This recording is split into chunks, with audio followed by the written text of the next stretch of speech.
याच्या यश आलं। याच्या आधी एकदा दोनदा प्रयत्न झाला, पण शूटरला बिबट्या मारता आला नाही।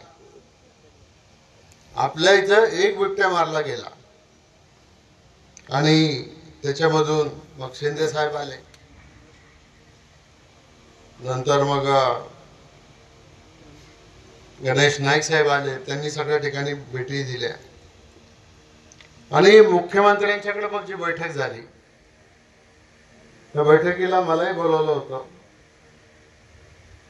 त्या बैठकीमध्ये एक निर्णय झाला की ज्या ज्या भागामध्ये हे बिबट्यांचं वातावरण आहे त्या भागामध्ये दिवसा लाईट पाहिजे आम्हाला, ही मागणी आपण केली आणि ती मागणी मुख्यमंत्र्यांनी मान्य केली। वीज मंत्री तेच आहेत आणि त्याच्यामुळं आता दिवसा त्या ठिकाणी वीज देण्याच्या संदर्भात, कारण शेतकऱ्याला रात्री पाणी भरायला जायला लागू नये म्हणून दिवसा त्या ठिकाणी पाणी भरण्यासाठी किंवा शेतीच्या कामाच्यासाठी त्यांना मदत करण्याच्या संदर्भातला हा एक निर्णय आहे। दुसरा एक निर्णय मुख्यमंत्र्यांच्या मीटिंगमध्ये झाला की हा बिबट्या प्राणी जो आहे तो फॉरेस्ट विभागाच्या डॉक्युमेंटमध्ये शेड्यूल 1 मध्ये आहे, त्याला मारता येत नाही। तो प्राणी जर शेड्यूल 2 मध्ये आणला तर कदाचित काही अधिकार फॉरेस्ट डिपार्टमेंटला प्राप्त होतील।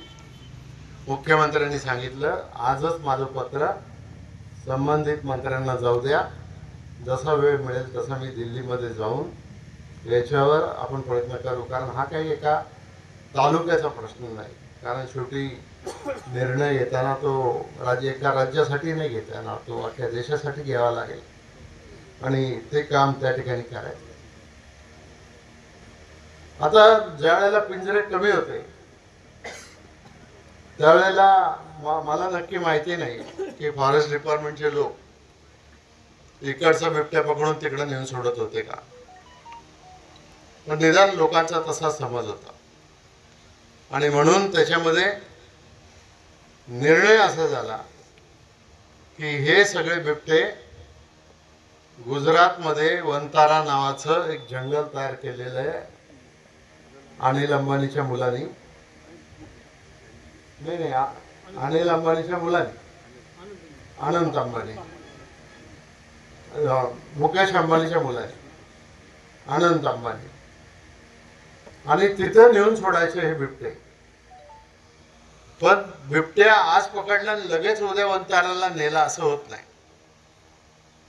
काही दिवस त्याला ठेवावं लागतं आणि मग त्याच्यासाठी सुद्धा काही सुधारणा करण्याच्या दृष्टिकोनातून मग वनताराशी बोलणं झालं। मी मुख्यमंत्र्यांना सांगितलं तुम्ही कोणाशी बोलायचं त्यांच्याशी बोला आणि जेवढे जास्तीत जास्त बिबटे इथून नेता येतील तेवढे तिकडे न्यायची व्यवस्था करा, ते त्या ठिकाणी मान्य झालं। आणखीन दुसरी एक गोष्ट झाली